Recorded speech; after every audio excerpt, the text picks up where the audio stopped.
Bismillahirrahmanirrahim. Assalamualaikum warahmatullahi wabarakatuh. Alhamdulillahi rabbil alamin. Wa bihi nasta'inu ala umurid dunya waddin. Asyhadu an la ilaha illallah wahdahu la syarika lah. Ilahul awwalina wal akhirin. Wa asyhadu anna Muhammadan abduhu wa rasuluh. وصفيه وخليله وخيرته من خلقه لا نبي ولا رسول أرسل بعده صلوات الله وسلامه عليه وعلى آله وصحبه ومن سار على نهجه وقتفى أثره إلى يوم الدين أما بعد. Ikhwani fi din, jemaah Maghribi yang dimuliakan Allah Subhanahu wa taala. Alhamdulillah, kita bersyukur pada Allah Subhanahu wa taala atas segala karunia, atas segala nikmat yang Allah Subhanahu wa taala limpahkan kepada kita dengan berbagai macam bentuknya, baik dalam bentuk kesehatan, kesempatan yang Allah masih berikan kepada kita, nikmat kecukupan dari materi yang Allah Subhanahu wa taala titipkan kepada kita, dan terlebih lagi nikmat-nikmat yang sifatnya kenikmatan pada agama atau nikmat yang akan menjadi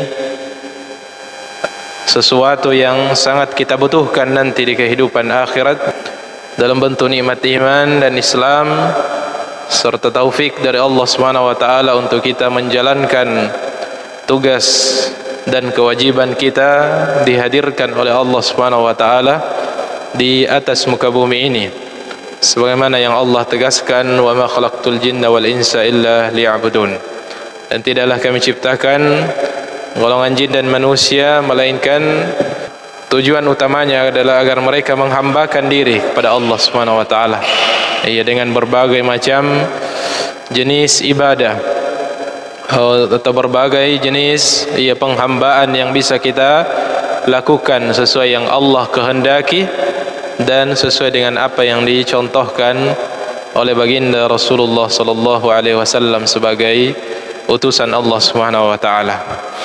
Ikhwani fid din, jemaah Maghribi yang dimuliakan Allah Subhanahu wa taala. Pembahasan kita untuk saat ini dari kitab Sahih Targhib wa Tarhib lil Imam Muhammad Nasiruddin Al-Albani rahimahullah ta'ala, yang merupakan hasil penelitian beliau terhadap kitab At-Targhib wa Tarhib lil Imam Al-Munziri rahimahullah ta'ala, kemudian dipisahkan berdasarkan ijtihad ilmu beliau untuk memilah antara hadis-hadis yang sahih dengan hadis-hadis yang dhaif. Setelah berkali-kali pertemuan kita membahas tentang fadilah seputar salat sampai pada terakhir tarhib, peringatan seputar orang-orang yang melalaikan atau bahkan meninggalkan salat 5 waktu. Sekarang kita memasuki masih kaitannya dengan salat, yaitu berkaitan dengan an-nawafil, kitabun nawafil. Kitab atau pembahasan tentang ibadah atau salat-salat nafilah, salat-salat sunnah. Bab yang pertama, at-targhib fil muhafazati ala 12 rak'ah min as-sunnati fil yaumi wal lailah. Atau sebelumnya, ibadah-ibadah nafilah atau ibadah-ibadah sunnah, kalau pengertian dari para ulama fikih, maka ibadah sunnah atau nafilah adalah ibadah yang ketika dikerjakan kita akan mendapatkan pahala. Dan sebagian besar atau bahkan hampir semua ibadah-ibadah nafilah masing-masing memiliki keutamaan yang disebutkan oleh Rasulullah sallallahu alaihi wasallam, dan sudah ada juga keutamaan secara umum. Ibadah nafilah atau sunnah adalah ibadah yang ketika dikerjakan maka kita berhak untuk mendapatkan pahala sesuai yang dijanjikan oleh Allah dan Rasulnya, dan ketika ditinggalkan maka tidak berkonsekuensi untuk terjatuh atau mendapatkan dosa.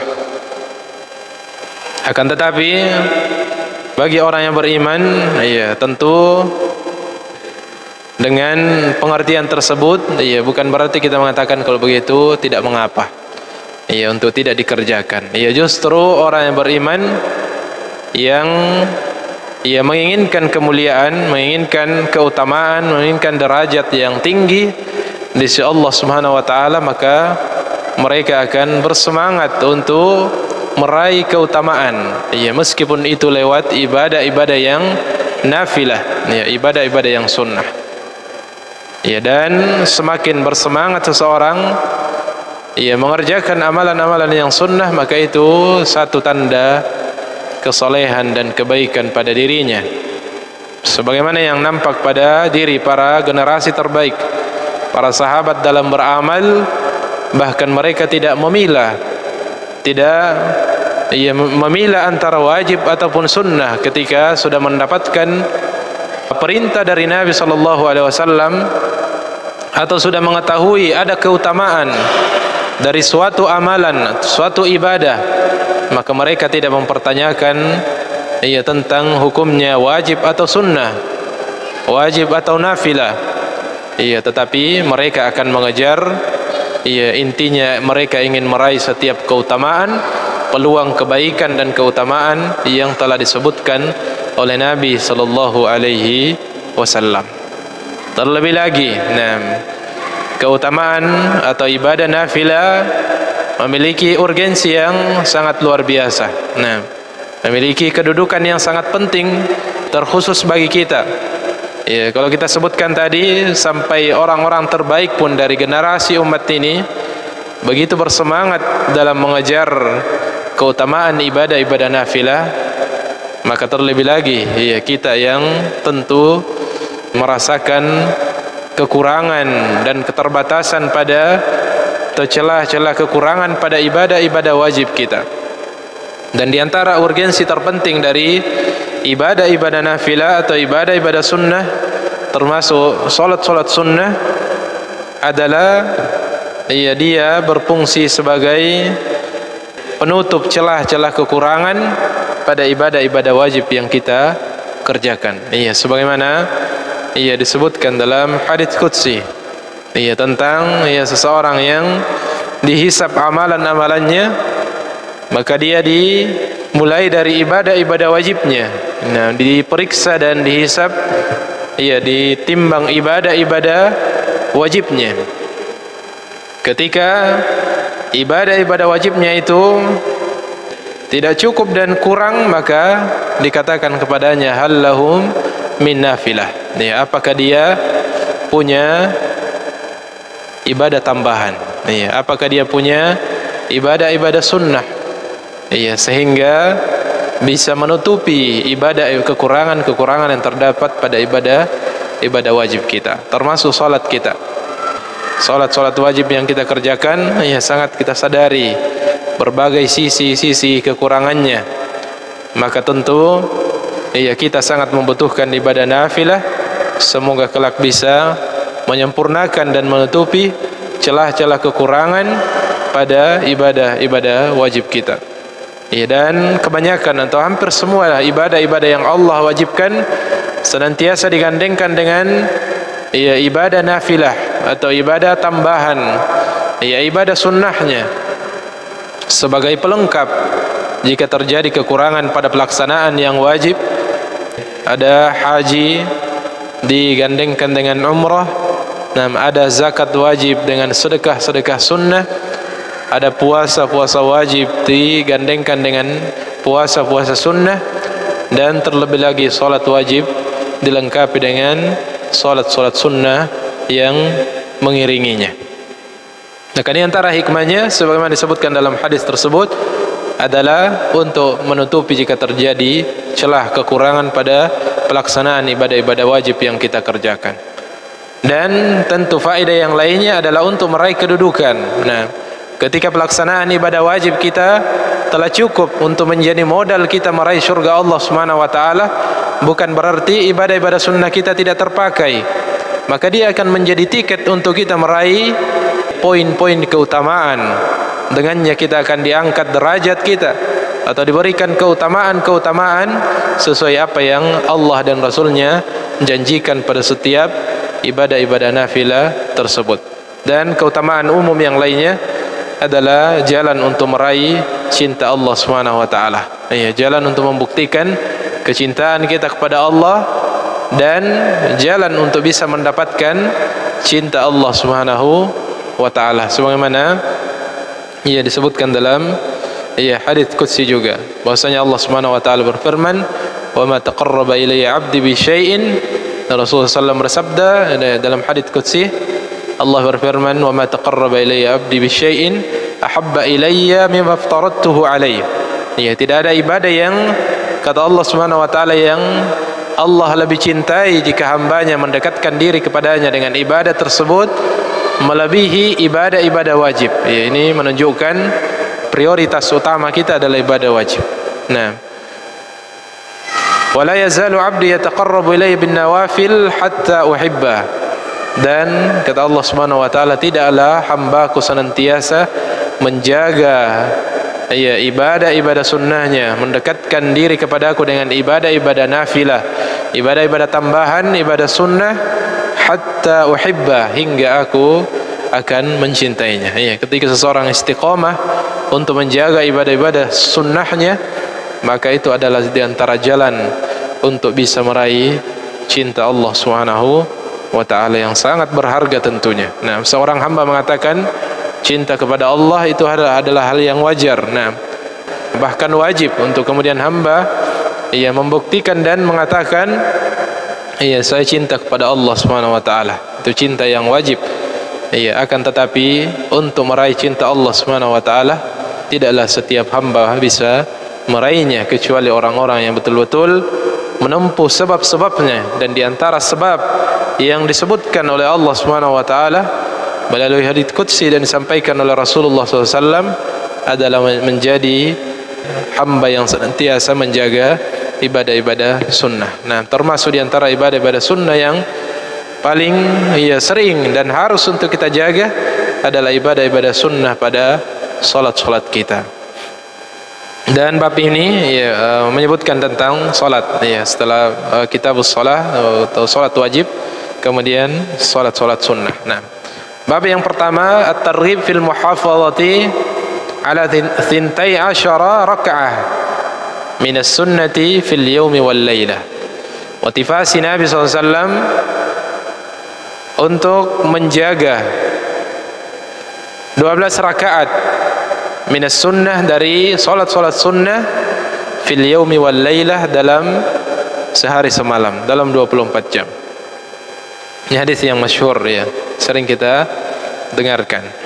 Dan hadis yang pertama hadis sahih an Ummi Habibata Ramlata binti Abi Sufyan, dari Ummu Habibah Ramlata binti Abi Sufyan radhiyallahu taala anhuma, qalat,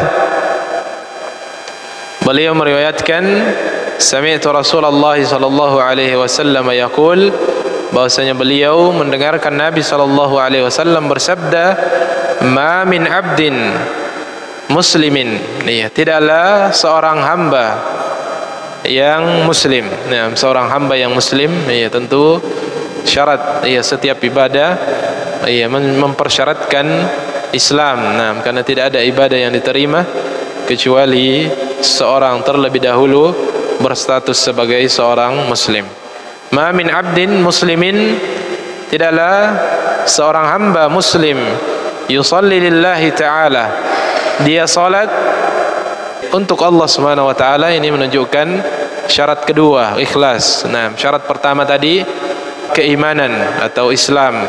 Kemudian syarat kedua adalah yusalli lillahi ta'ala, dia salat karena Allah Subhanahu wa taala. Ini menunjukkan keikhlasan dalam beribadah, mengharuskan keikhlasan. Meskipun terpenuhi 12 rakaat namun tidak dibangun di atas keikhlasan, maka keutamaan tidak diraih. Nah, dua syarat tadi muslim, tentu syarat semua ibadah diterima adalah harus berstatus sebagai seorang muslim.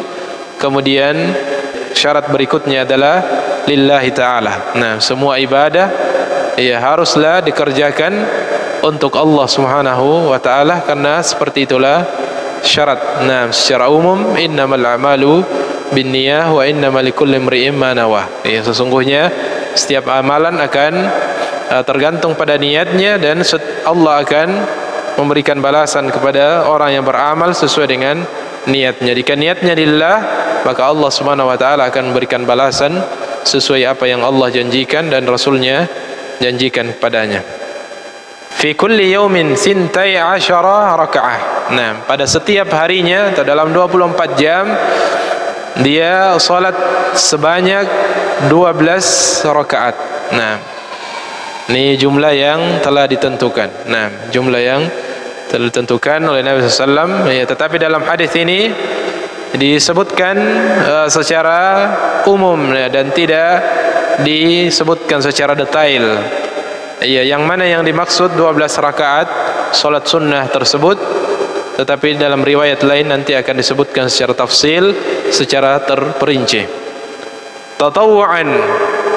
Nah, 12 rakaat tersebut statusnya sebagai tatawu'an.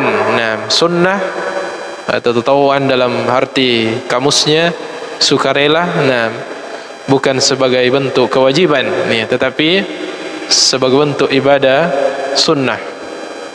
Ghaira faridah. Nah, bukan ibadah wajib. Nah, selain ibadah wajib, maka tidak dihitung rakaat ibadah wajib. Ini di luar ibadah wajib. Illa banallahu ta'ala lahu baitan fil jannah. Keutamaan yang dijanjikan oleh Nabi SAW pada umatnya, dan tentu semua yang dijanjikan oleh Rasulullah itu wa ma yantiqu anil hawa, bukan sekedar ucapan beliau, tetapi semuanya adalah wahyu dari Allah Subhanahu wa ta'ala. Karena memang beliau adalah musyarri'. Nah, wa ma yantiqu anil hawa, beliau tidak berucap berdasarkan keinginannya sendiri, tetapi semuanya atas landasan wahyu dari Allah Subhanahu wa ta'ala. Meskipun itu bukan ayat-ayat Al-Quran, tetapi dia adalah hadis-hadis beliau, semuanya juga adalah wahyu dari Allah Subhanahu wa ta'ala. Illa banallahu ta'ala lahu baitan fil jannah.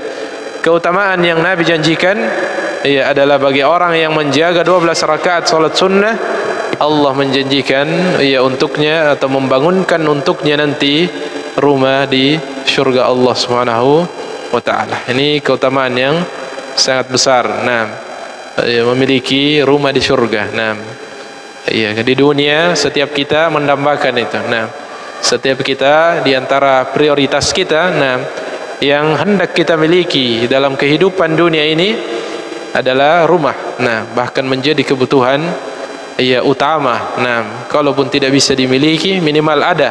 Dan setiap kita membutuhkan itu tempat tinggal kita di dunia ini, yang hanya hitungan puluhan tahun saja maksimal kehidupan kita. Kita membutuhkan tempat untuk beristirahat, tempat untuk menikmati kehidupan dunia kita, terlebih lagi kehidupan akhirat yang tidak ada lagi ujungnya. Maka kita akan membutuhkan juga tempat tinggal. Sebagaimana butuhnya kita tempat tinggal di dunia, begitupun di akhirat kita juga sangat membutuhkan yang namanya tempat tinggal.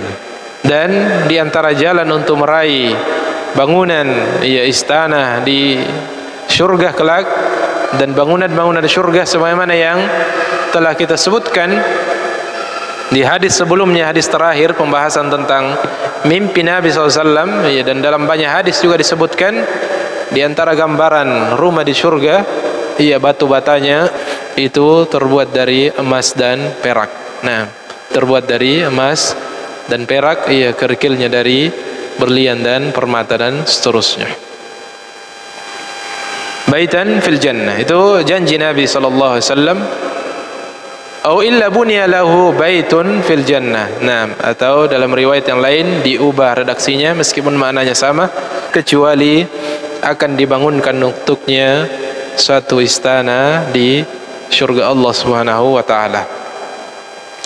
Dalam riwayat Imam Muslim dan beberapa imam hadis yang lain, mereka menambahkan atau ada tambahan riwayat wazada, ia ditambahkan dengan rincian yang dimaksud dengan 12 rakaat tersebut, arba'an qabla zuhri, 4 rakaat sebelum zuhur. Iya, maka kita berupaya untuk bisa solat sunnah sebelum zuhur itu 4 rakaat, dan ini juga bisa jadi standar untuk mengatur jarak interval iqamah. Untuk zuhur qabliyahnya dikasih waktu lebih, iya, lebih banyak daripada yang lainnya, karena di situ ada 4 rakaat yang muakkadah yang kita kejar untuk bisa kita kerjakan. Meskipun ya tentu kita berupaya untuk bisa mempersiapkan diri dengan baik sehingga bisa ya melaksanakan 4 rakaat salat sunnah sebelum zuhur. Wa raka'ataini ba'daha, dan 2 rakaat setelahnya, berarti sudah 6 rakaat di zuhur. Nah, 2 rakaat, 4 rakaat sebelumnya dan 2 rakaat setelahnya juga muakkadah, sangat ditekankan. Wa raka'ataini ba'dal maghrib, dan 2 rakaat setelah salat maghrib, itu muakkadah juga. 12 rakaat ini semuanya adalah muakkadat, iya, semuanya salat sunnah rawatib yang hukumnya muakkadah, iya, sangat ditekankan. Nah, qaribun minal, satu level lagi baru sampai kepada wajib. Nah, artinya sangat ditekankan. Raka'ataini ba'dal maghrib, 2 rakaat setelah maghrib, maka sudah 8 rakaat. Wa raka'ataini ba'dal isya, dan 2 rakaat setelah salat isya, sekarang 10 rakaat. Dan wa raka'ataini qabla salatil ghadati, dan 2 rakaat sebelum salat subuh atau salat pagi, salat subuh, ya, sebelum fajar, 2 rakaat sebelum fajar. Maka totalnya keseluruhan 12 rakaat. Itu yang muakkadat, itu yang salat yang berupaya kita jaga. Nah, berupaya kita jaga 12 rakaat tersebut.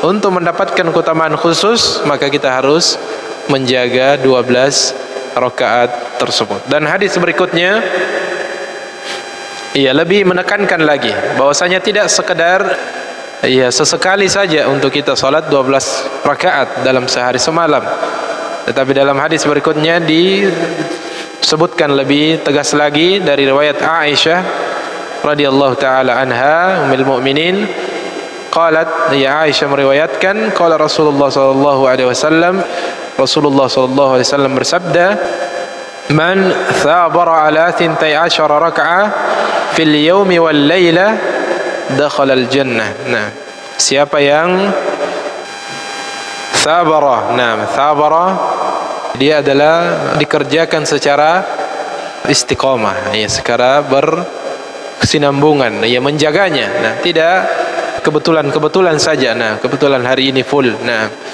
12. Tetapi memang dia targetkan terus. Nah, untuk dikejar keutamaan tersebut. Ya, meskipun kadang mungkin terluput sesekali, ghalib. Nah, kebanyakannya dia mencapai target itu. Nah, kebanyakannya dia memenuhi 12 rakaat salat sunnah itu dalam setiap harinya. Dan dia memang menargetkan. Ini namanya thabara ala 12.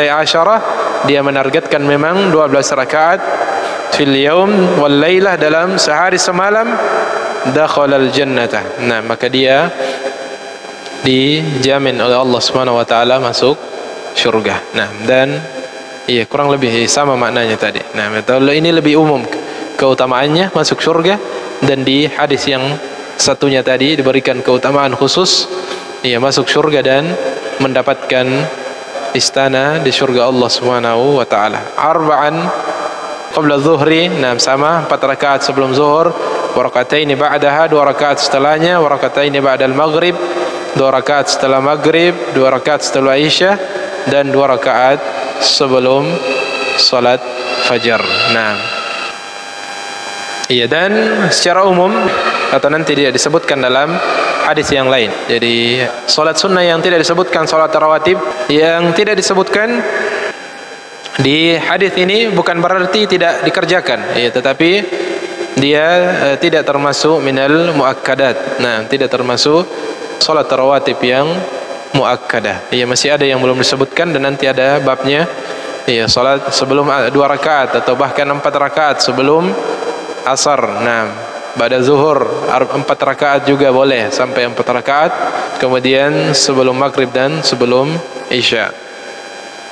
Itu bab yang pertama, atau satu kategori salat sunnah dengan keutamaannya, yaitu menargetkan dan berupaya untuk istiqomah. Dan tentu setiap kita bisa mengevaluasi diri kita masing-masing untuk mengejar target tersebut, untuk menjaga salat sunnah yang muakkadat tersebut. Nah, 12 rakaat salat sunnah yang muakkadah atau sangat ditekankan dengan keutamaan yang khusus. Nah, yang bisa kita dapatkan ya, ketika kita berhasil untuk menjaga 12 rakaat tersebut. Iya, tetapi ketika kemudian tidak berhasil atau tidak mencapai golongan orang-orang yang menjaganya dengan baik, maka tentu ya, bukan berarti sia-sia amalan kita atau salat-salat sunnah kita, tetapi akan dibalas sesuai dengan apa yang kita kerjakan. Masing-masing 2 rakaat atau masing-masing salat sunnah yang kita kerjakan itu memiliki keutamaan yang luar biasa. Ya, dan sudah pernah kalau tidak salah kita lewati bagaimana pahala yang bisa kita dapatkan dari setiap rakaat, dari setiap gerakan, bahkan setiap bacaan dari salat-salat yang kita lakukan dalam setiap salat yang kita kerjakan itu memiliki pahala yang luar biasa. Kemudian at-targhib, ya, masih motivasi fil muhafazati ala raka'ataini qabla subuh. Ya, secara khusus kalau kita sudah mampu menjaga 12 rakaat tadi, maka tentu sudah masuk. Iya, termasuk orang-orang yang menjaga 2 rakaat sebelum subuh. Jadi khususkan bab at-targhib, motivasi atau anjuran Nabi SAW untuk menjaga 2 rakaat sebelum subuh. Salat sunnah 2 rakaat sebelum subuh atau salat rawatib yang paling afdal, paling ditekankan adalah salat sunnah 2 rakaat sebelum subuh. Dan ya, jumlah rakaatnya adalah maksimal 2 dari praktek Nabi SAW dan hadis-hadis yang ada semuanya menyebutkan 2 rakaat. Nah, jadi tidak perlu dilebihkan sampai 4, nah, atau bahkan lebih. Nah, meskipun terkadang ada yang melaksanakan setelah azan subuh ada yang salat 4 rakaat sebelum mengerjakan salat wajib atau sebelum iqamah. Iya, boleh jadi 2 rakaatnya adalah dia niatkan tahiyatul masjid, atau iya dia niatkan salat sunnah wudu. Nah, meskipun yang lebih tepat adalah tidak perlu lagi salat tahiyatul masjid atau salat sunnah wudu jika kita sudah hendak mengerjakan salat tertentu atau salat sunnah tertentu ketika kita telah masuk masjid atau setelah kita berwudu, sudah mewakili. Bahkan bisa digabungkan niat pada kondisi tersebut. Iya, dengan 2 rakaat bisa kita mendapatkan semua keutamaan tersebut. Nah, tahiyatul masjid dan juga salat 2 rakaat setelah wudu, ia juga bisa kita dapatkan. Dan lebih menepati dari sunnah Nabi SAW yang beliau setelah azan subuh hanya mengerjakan 2 rakaat saja. Nah, 2 rakaat salat saja antara azan dan iqamah pada salat fajar.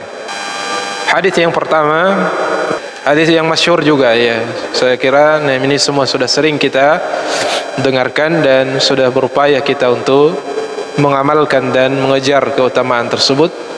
Hadis yang sahih an Ummul Mukminin, dari Ummul Mukminin Aisyah radhiyallahu taala anha, an Nabi sallallahu alaihi wasallam qaal, dari Nabi sallallahu alaihi wasallam beliau bersabda, rakaat al-fajri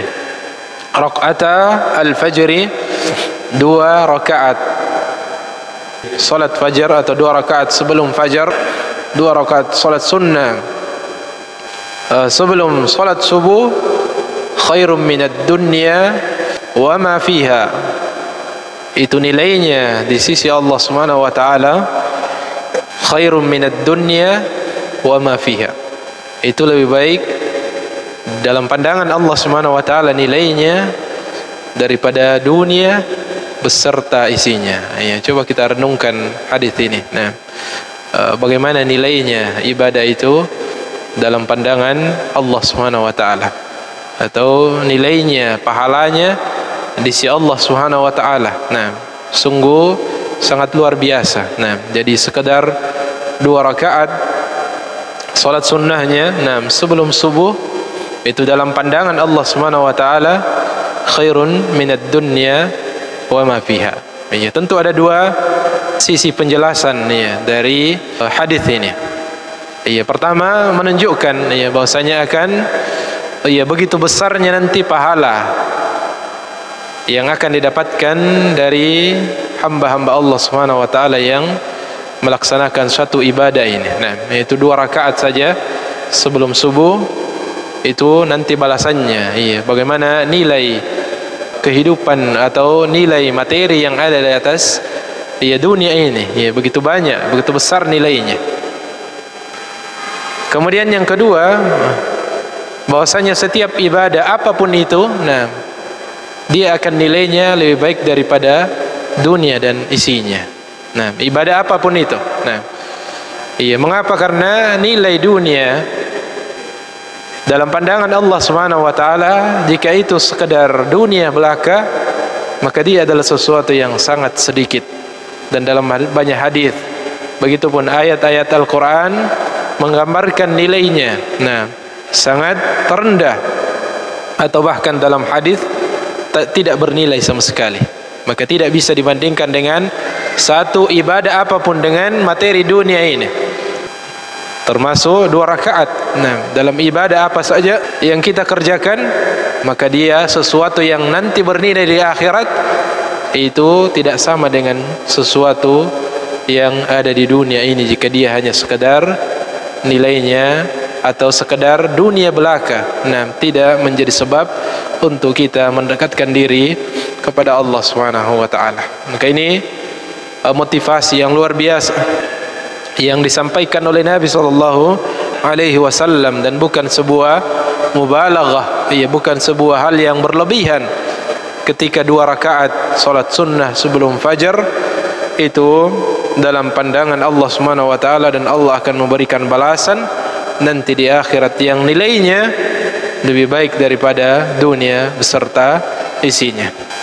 Iya, dan Nabi SAW membuktikan semangat beliau, kesungguhan beliau dalam menjaga 2 rakaat ini. Nah, 2 rakaat salat sunnah yang tidak pernah ditinggalkan oleh Nabi SAW dalam kondisi mukim ataupun safar. Nah, dalam kondisi berada di kampung halaman ataupun dalam kondisi bersafar, beliau senantiasa mengerjakan 2 rakaat salat sunnah sebelum fajar, yang mana salat sunnah yang lainnya Nabi SAW meninggalkannya atau tidak mengerjakannya ketika bersafar. Nah, atau bahkan itu yang lebih sunnah, lebih sesuai dengan sunnah dan lebih besar pahalanya. Nah, ketika ya kita niatkan untuk tidak solat sunnah pada solat-solat nafilah yang lainnya, tatkala kita bersafar, nah, ittiba' lin Nabi SAW, untuk lebih menepati sunnah Nabi SAW, meskipun boleh untuk mengerjakannya, meskipun tetap mendapatkan pahala dan boleh untuk mengerjakannya, tetapi lebih sunnah ketika tidak mengerjakan, ketika kita bersafar, ya solat-solat sunnah yang lainnya selain 2 rakaat sebelum fajar. Ya, dan kita tidak mengerjakannya tetapi tetap dicatat sempurna selama kita adalah orang yang menjaganya ketika kita mukim. Nah, ketika kita tidak safar, kita senantiasa menjaga salat sunnah sebelum zuhur, setelahnya, ya, sebelum asar, sebelum maghrib, setelah maghrib, semuanya kita jaga ketika kita berada di rumah kita, ketika kita berada di kampung halaman kita. Maka ketika kita safar, maka kita tinggalkan semuanya kecuali salat sunnah sebelum subuh, dan kita dicatat secara sempurna. Nah, kita dicatat secara sempurna. Ini diantara keutamaan orang yang beramal secara istiqomah, ya, beramal secara kontinu, ya, menjaga ibadah, ya, secara berkesinambungan. Nah, sehingga dalam kondisi-kondisi tertentu, termasuk ketika kita safar atau ketika kita sedang sakit, mengharuskan kita berat untuk mengerjakan ibadah-ibadah sunnah tersebut, maka kita dicatat sempurna meskipun kita tidak mengerjakannya, karena kita adalah orang yang menjaganya ketika kita sehat atau ketika kita mukim. Hadis yang terakhir, hadis yang sahih dari Aisyah juga, lam yakunin Nabi SAW ala syai'in minan nawafil. Nabi SAW tidaklah menjaga suatu ibadah sunnah atau salat sunnah asyadda ta'ahudan, yang paling beliau jaga, melebihi rakaatil fajr, melebihi 2 rakaat sebelum fajar. Ya, maka mari kita kejar keutamaan ini. Nah, mari kita jaga salat sunnah sebelum fajar. Bahkan bagi orang yang senantiasa menjaganya dan dalam suatu waktu dia terlambat, akhirnya terlewat, maka dia boleh untuk mengqadanya, boleh untuk menggantinya setelah selesai mengerjakan salat subuh. Maka dia segera berdiri dan mengganti 2 rakaat tadi yang terluput. Dan ini bagi orang yang terbiasa menjaganya. Nah, kesempatan untuk mengqada bagi orang yang menjaganya. Ya, beda yang memang orang tidak perhatian atau bahkan setiap hari mau diqada, ini tidak sesuai dengan tuntunan. Nah, tidak sesuai dengan tuntunan dari Nabi SAW. Ini bagi orang yang menjaga, terluput, maka baginya untuk mengqada. Ini keutamaan juga yang diberikan pada yang menjaga dengan baik ibadah-ibadah tersebut. InsyaAllah kita lanjutkan pada pertemuan yang akan datang. Mudah-mudahan ada manfaatnya. Iya, kita tutup dengan doa kafaratul majlis. Subhanakallahumma bihamdik, asyhadu an la ilaha illa anta, astaghfiruka wa atubu ilaik. Wassalamualaikum warahmatullahi wabarakatuh.